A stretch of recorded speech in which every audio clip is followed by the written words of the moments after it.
Good morning, children. I am Anmol Messi, PGT Physics, Mount Litra Z School, Jhansi. Children, today we are going to study a new chapter. In previous classes, we have completed electric potential and electric capacitance. Now, today we are going to start a new chapter which is current electricity. So, first of all, let us discuss what is current electricity. So, rate of flow of charge is known as electric current. Whenever charge flows through a cross sectional area, then current is developed. Now, in previous chapter, we have studied about a static charge, but in this chapter, we are going to study about a charge which moves. And whenever a charge flows in a conductor through a cross-sectional area, electric current is developed. Hence, rate of flow of charge is known as current. So, as per the definition, you can see that the expression is I is equal to Q by T, where Q is charge, which is always calculated in coulomb, and T is time, which is in second. And the SI unit for current is ampere. If we talk about whether current is a scalar or vector quantity, we know that current has a direction. So it should be a vector quantity, but actually it is a scalar quantity because it does not follow the rules of vector algebra. Hence, current is considered a scalar quantity. Now let us discuss about the direction of electric current. So current always flows from positive terminal of the battery to negative terminal of the battery. However, it can also be said that it always flows in a direction opposite to the direction of flow of electrons. Now let us discuss about the type of electric current. There are two types of electric current. One is DC and the other one is AC. DC is direct current and AC is alternating current. As you can see in the slide, I have differentiated between DC and AC. So DC is a current whose magnitude remains constant, also known as steady current, while AC, it is a current whose magnitude change continuously while direction change periodically.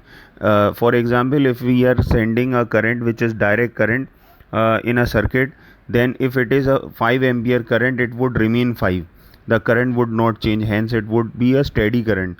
But in case of AC, if in case you are sending a 5 ampere AC current, then the current would go like this: 0 1 2 3 4 5, then 5 4 3 2 1 0. Now in negative cycle it would go 0 1 2 3 4 5 5 4 3 2 1 0. That is, in case of AC, the current always travels periodically, first in positive direction and then in negative direction. In general, if we say that what is the frequency of current that we use in India, it is 50 hertz. You can also see in the graph which we have drawn for DC, the graph is different. It is a steady graph, that is, the value is not changing. Also in the graph of AC, you can see how current is changing from 0 to maximum, and first in positive direction and then in negative direction. I have also given a note over here which says that AC is more dangerous for electric shock.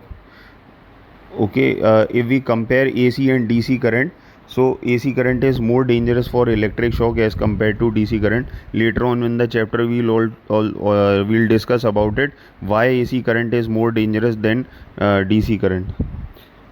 AC is preferred over DC because it can be sent over long distances. Now, even though AC is very dangerous than DC, but still we use AC current for various purposes in our house, etc., because it can be sent over long distances very easily. Like for example, if a current is developed in a dam, and from the dam, if the colony is very far away, still we will be able to send the current very easily, because we have devices which work on AC current like transformer, etc., which would easily be able to transfer current or increase the voltage according to our choice.